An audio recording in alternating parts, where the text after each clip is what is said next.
Mention Normandy in any conversation, and the first topic that pops up is the D-Day invasion, or Operation Overlord. Now, although I've been to Normandy a few times before, I just never seem to have enough time to explore. So this time I'm going to purely do that.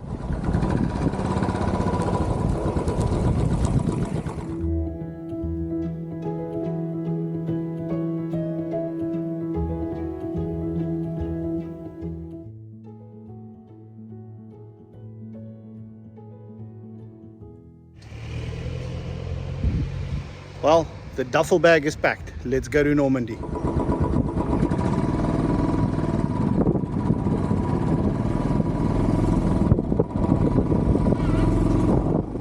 So we're all loaded up, fueled, ready to go. Okay, we're finally out of Paris, heading up north towards Normandy. The idea today is not to go very far, but rather to go visit some friends of mine that we can have a barbecue with. Something I haven't done since leaving South Africa. Looking forward to it.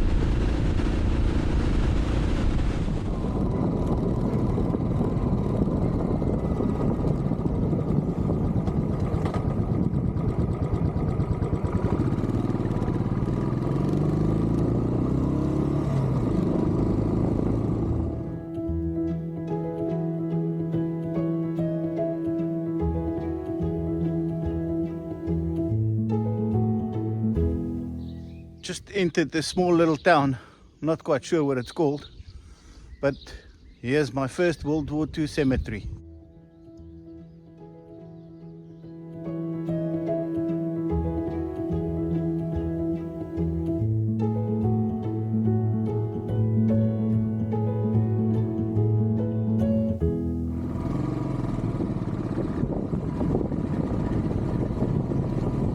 And we have arrived at our first day destination.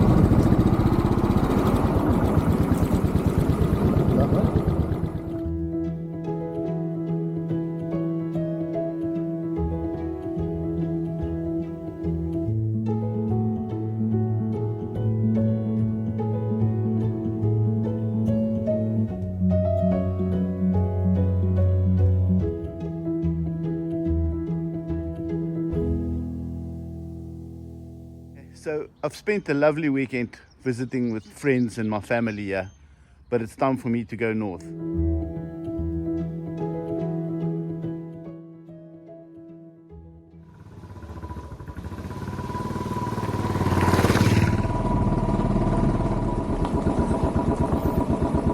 Okay, let's head north. So the World War II invasion of Normandy wasn't Normandy's first battle scar. Between the years 600 to 1000, a lot of Romans as well as Vikings from Scandinavia settled in the region. In a peace agreement with the French, the Vikings agreed to support the French king in exchange for land in the northern part of France. They thus became known as the men from the north, or Nordsmen, and they then called their land Normandy.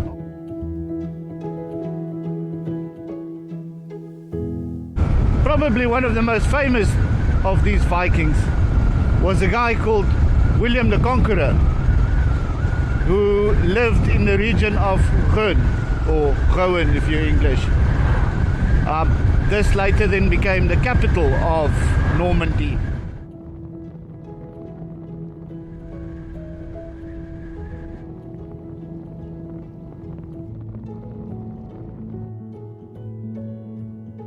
We are about to cross the Seine into Goen.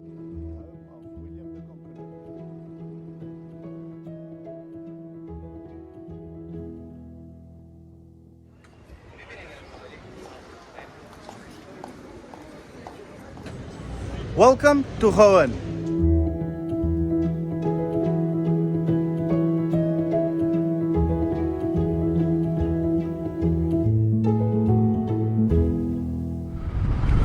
Goen is a very interesting city.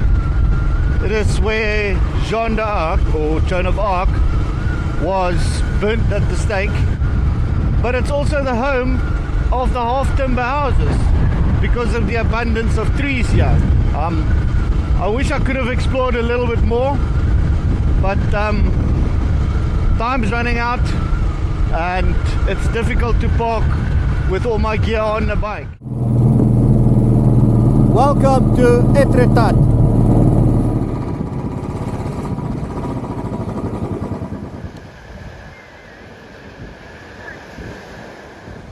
Check out the white cliffs of Etretat.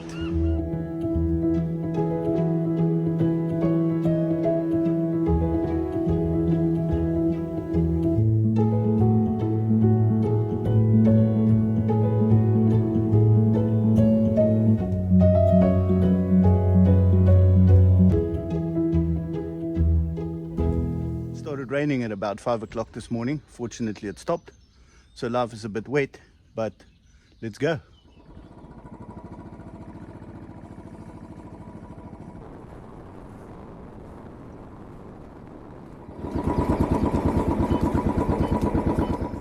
The plan is to go to Lav as well as Honfleur this morning. Walk around, explore a bit, and then start all the D-Day beaches from there.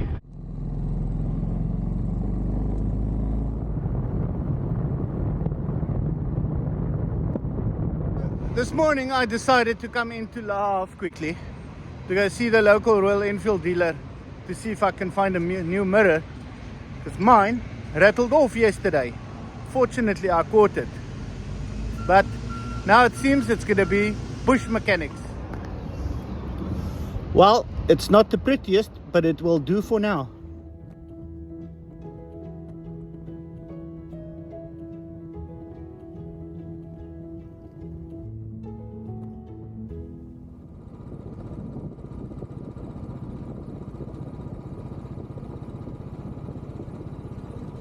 The town of Honfleur dates back to the 11th century. During the 100-Year War, it changed hands quite a few times. After that, the last time the British ruled here was in 1450.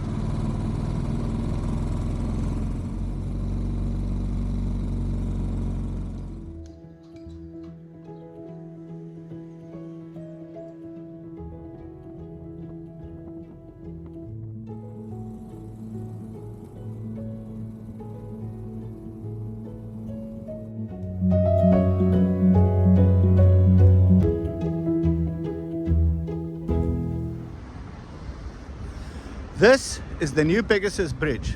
The reason why this was so important to the Allied forces was because it meant a serious delay for any German reinforcements. In the early morning hours of the 6th of June 1944, Major John Howard attacked this bridge and captured it intact, basically starting the first battle of the invasion of Normandy.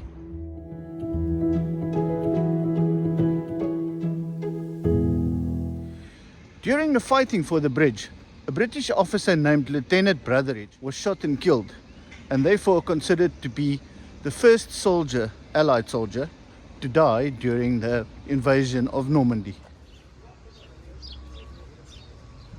This house, which is today the Pegasus Bridge Cafe, was owned by a French freedom fighter called Louis Picot. He, when he realized what was going on, came out of his house and shouted, "Long live the British," and was subsequently killed in a hail of bullets. Well then, let's take a ride across the Pegasus Bridge.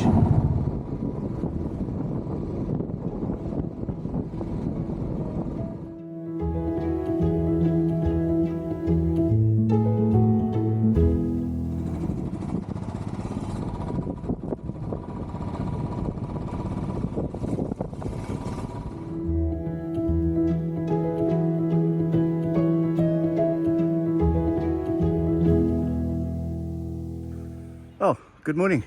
Tent is set up, ready to go. Let's go see the beaches. It's rained a bit this morning, but it seemed to have cleared out. The sun keeps coming and going. And yeah, let's get out of here. Go see what Juno Beach looks like.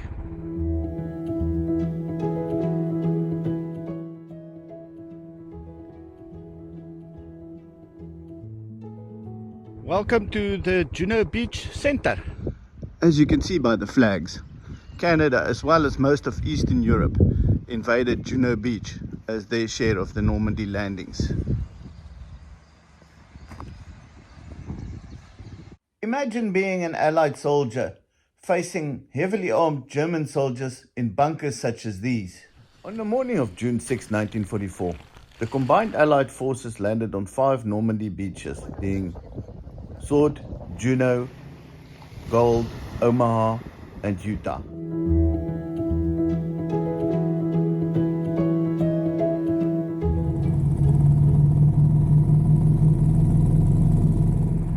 During the war, 500,000 motorcycles were distributed between Allied forces across the world.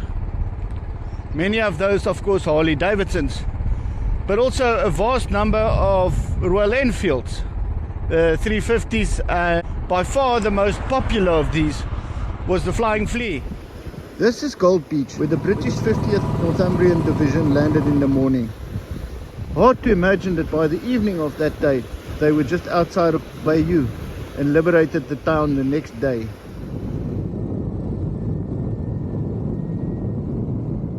Because the port towns of Le Havre and Cherbourg were still under German control, the Allies built an artificial harbour here at the little town of Arromanches, using concrete barges and steel structures.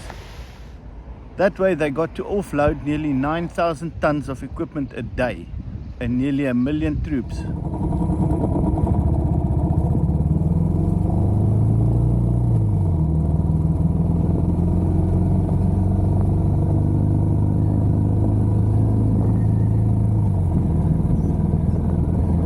It's hard to believe that these massive concrete structures were towed here all the way from England, and they're still here 80 years later.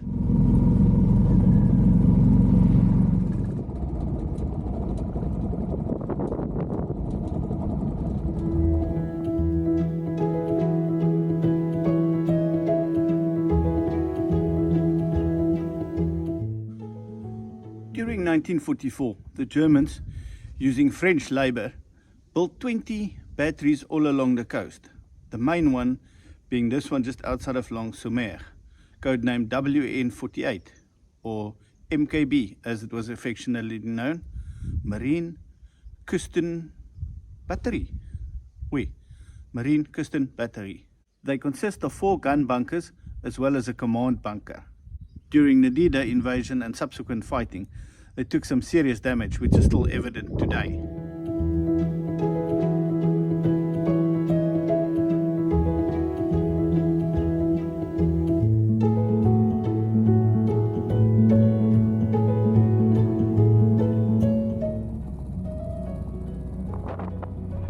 Welcome to the American Cemetery.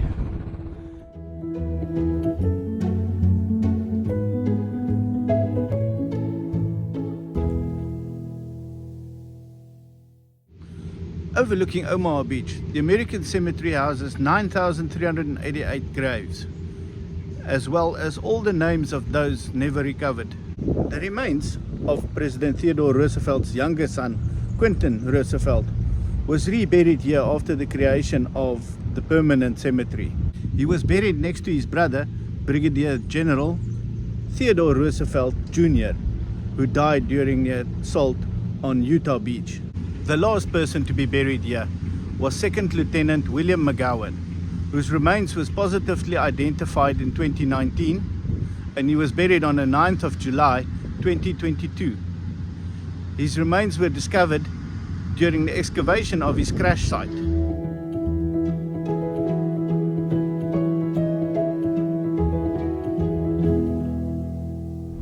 Incidentally, there are 26 cemeteries across the world for American soldiers that died during World War I and II.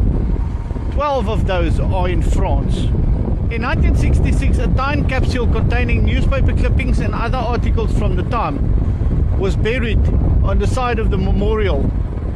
It's due to be opened on the 6th of June in 2044. Today it's such a quiet and beautiful beach, but I think the Americans thought differently when they landed on Omaha Beach in 1944.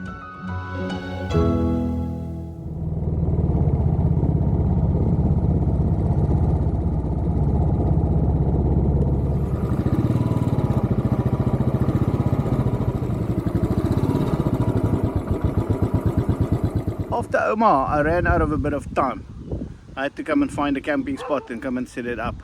However, one thing I want to quickly show you. Maji Noir got a present today.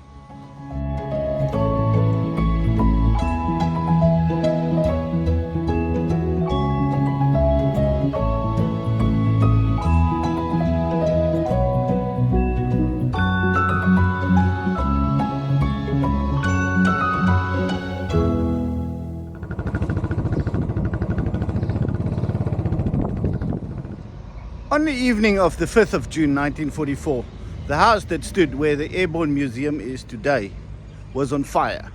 The fire was being put out by some of the town's people.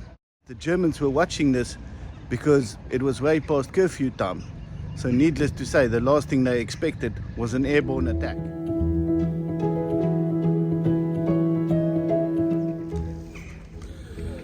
About 30 paratroopers dropped into the church square, and another 20 surrounding the area. 2 of those got caught in the church steeples. The surviving paratrooper, Private John Steele, who was wounded in the foot, hung on the church steeple for 2 hours, pretending to be dead, after which the Germans captured him. He escaped 4 hours later and rejoined his unit to carry on the attack on the town.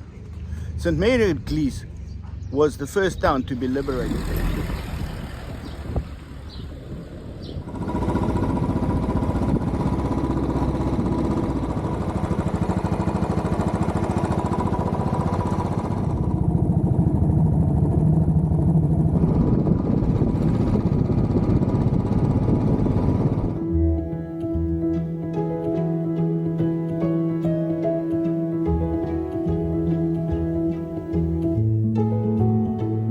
Designed by Andrew Higgins, the Higgins boat was specifically designed for beach landings, and together with the British version, nearly 2,000 of these boats took part in the beach landings on Normandy's beaches.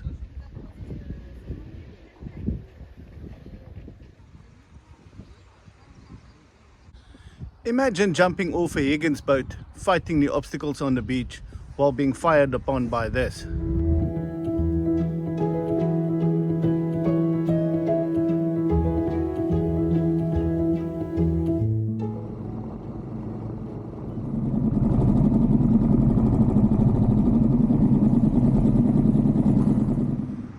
Welcome to the Donut Dollies. Such a cool place to stop for lunch.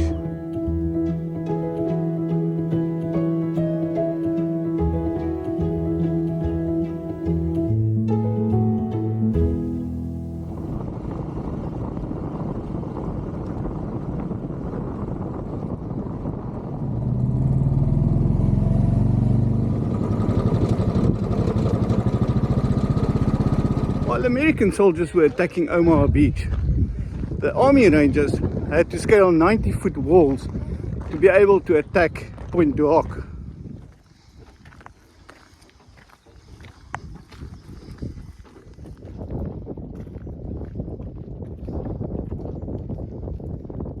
On the day of the invasion, nearly 6,000 Allied boats and ships arrived in the bays of Normandy.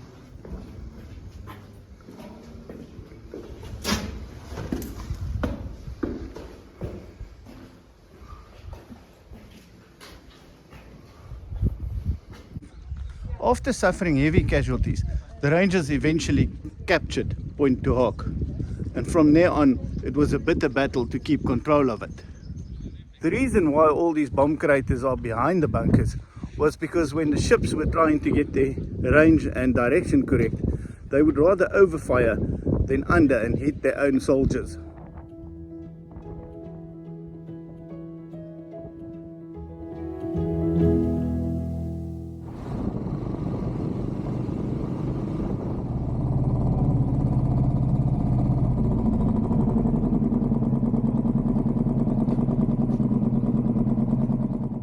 Almost anywhere you go in Normandy, you're bound to find a military museum with exhibitions such as this.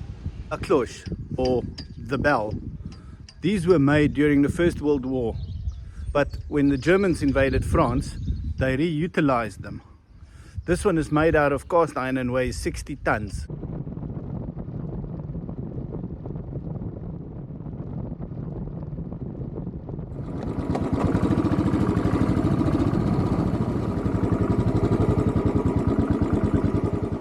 While I'm in Bayeux, it's time to put World War II in the back burner a bit and look at the Viking Wars and the story of William the Conqueror. Welcome to the Bayeux water wheel.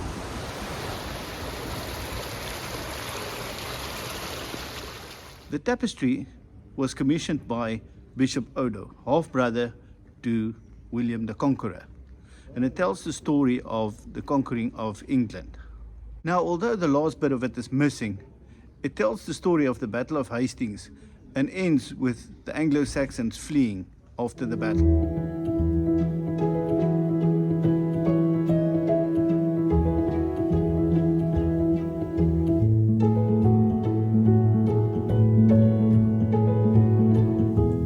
Okay, so I'm about to start heading homewards, back to Paris, but there's a couple of things about Normandy that I'd like to share. Number one, Normandy is a big place with a lot of interesting places to see.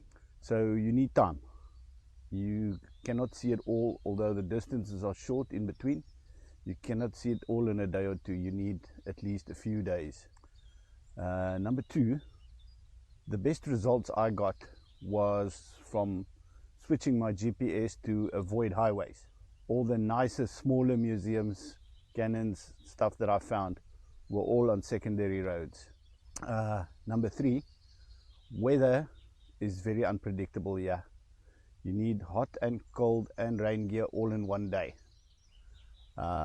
Number four, people are very friendly. Normandy people are extremely proud of their heritage and the war efforts, and they like to display it.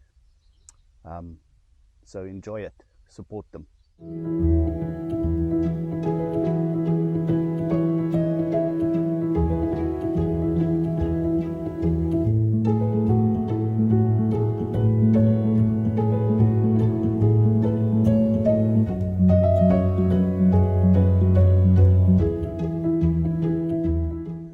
Please, if you enjoy this video, please like and subscribe.